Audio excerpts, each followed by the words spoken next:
Hi there, my name is Thomas O'Regan, and today I wanted to speak about negotiation with conveyancers and the legal side of property investing here in Australia. I have an 11 property portfolio, or me and my wife have an 11 property portfolio, and I make these videos just to help people get educated on investing in property here in Australia.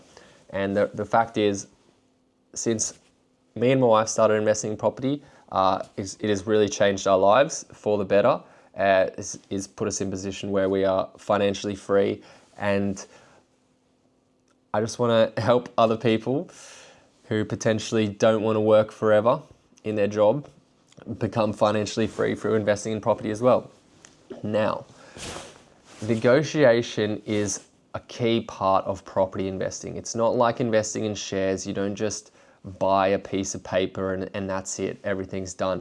There's a little bit more complexity to investing in property. You know, you've got property managers, you've got people that are tenants in your property, all that sort of stuff. The property has wear and tear, it breaks, things like that. It goes on and on and on. So it's an investment, but you know that it's a little bit more complex than shares, which is why I appreciate that some people prefer investing in shares. Although in my opinion, it's much easier to make far more profit in property than it is in shares, because I think it's quite normal to get, you know, an 8% cash on cash return in shares, whereas it's very much just as normal to get potentially a 50% cash on cash return in property, which obviously is a far better return on your money.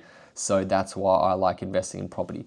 But anyway, the video today is about negotiation and when it comes to post signing a contract of sale. So prior to contract of sale, the negotiation is really all you. And you are the purchaser, you are the investor, or if you're using a buyer's agent, they're doing the negotiation for you. And you can potentially, depending on the price of the property, you can save anywhere from 2 to 20% of the price of the property if you are good at negotiating.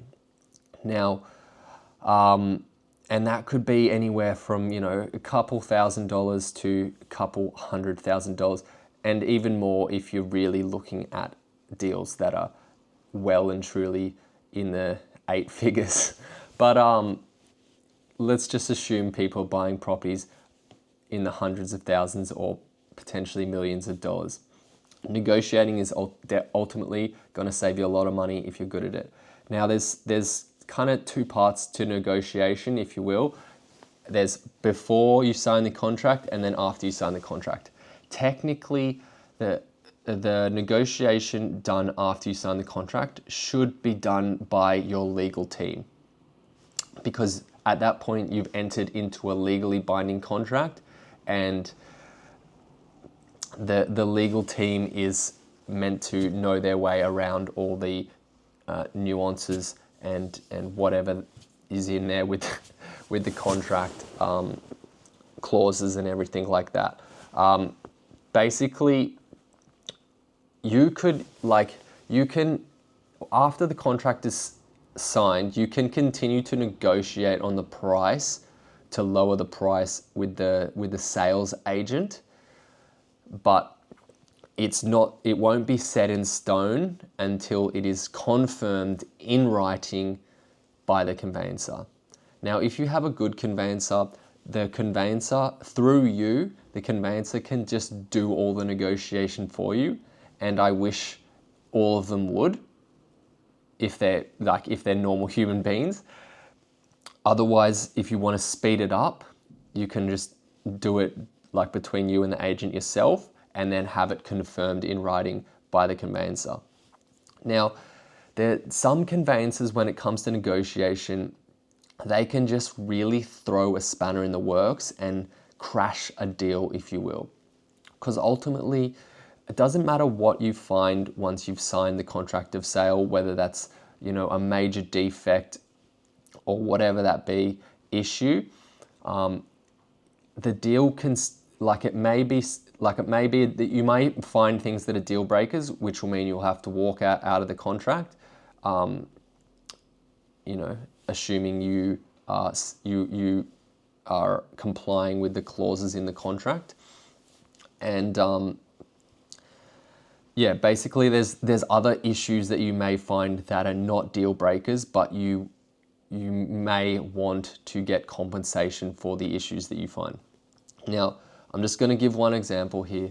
So every single time you buy a property, please get it subject to finance and subject to building and pest inspection. It happens more often than you would think that for whatever issue, even if you've got a pre-approval, you can't get finance on the property.